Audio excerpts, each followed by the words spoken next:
Ladies and gentlemen, welcome back to the analysis of YOLENO TV. I hope you're well from wherever you watch this channel. Now, there's a growing narrative here that the Mount Kenya have suddenly decided to consolidate its base by Uhuru joining hands with Rigathi Gachagua, because many interpret the statement which Uhuru delivered about people like Kioni refraining from attacking Rigathi Gachagua. Now,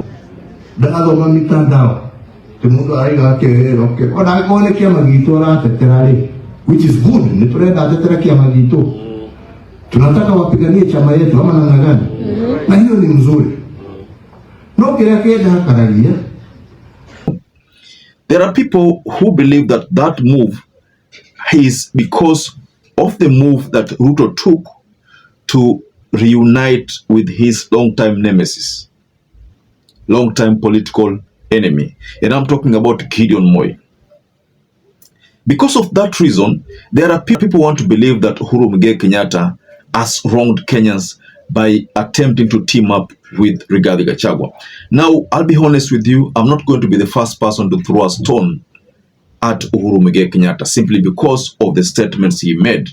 I think the statements which Uhuru made were okay, and they were made because of the unity that they've been speaking about.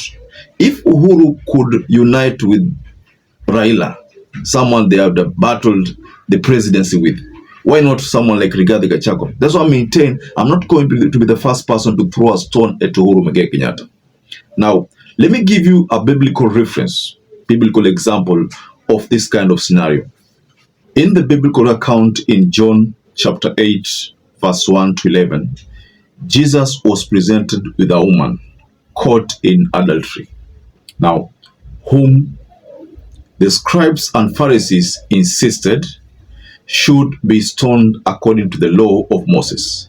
Now, Jesus responded by writing on the ground and then telling the crowd, "Let any one of you who is without sin be the first to throw a stone at her." When they all left, he told the woman, "Neither do I condemn you. Go, and from now on sin no more." So what is the moral story there? Because there are people already castigating Uhuru Muigai Kenyatta over the statements he made about asking Jubilee people to stop criticizing Rigathi Gachagua. So people are attacking Uhuru Kenyatta and reminding Uhuru Kenyatta that Rigathi Gachagua is someone he is not supposed to team up with. Now, when you look at the politics of Mount Kenya right now, look at how Uhuru is handling his politics. Look at how Rigathi Gachagua is handling his politics. What is happening here is that these two leaders have realized that Mount Kenya might slip away if they are not careful. Now, because of that reason, Uhuru decided to weigh in on this issue of attacking Rigathi because he has a mind of consolidating the Mount Kenya. Now, there are two things that are going to happen there, or maybe three. The first thing that will happen, because Uhuru lost popularity in Mount Kenya during the 2022 general election, he lost many members of parliament. Now, if he teams up with Rigathi and they just, but on separate parties, it will mean Rigathi will not attack Jubilee. Jubilee will not attack Rigathi.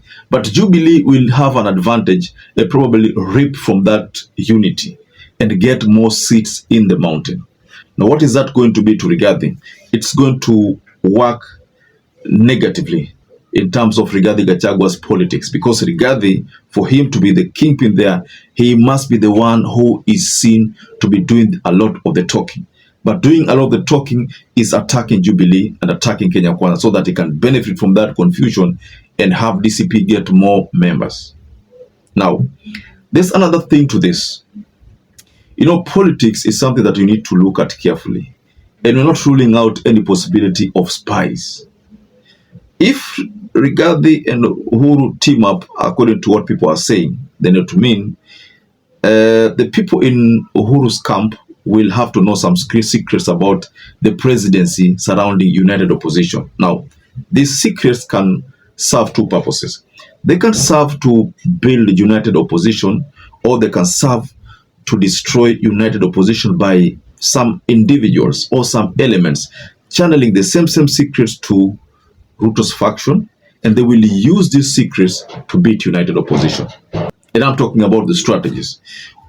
There is also people who belong in this school of thought that most likely Uhuru has a secret game plan, and him asking Jubilee to stop attacking Rigathi should be looked at carefully, because there might be something behind the scene.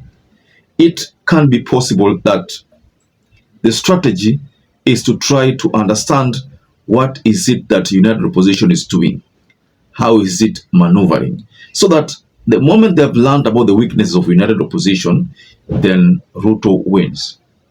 I mean, politics ni kitu you cannot just assume.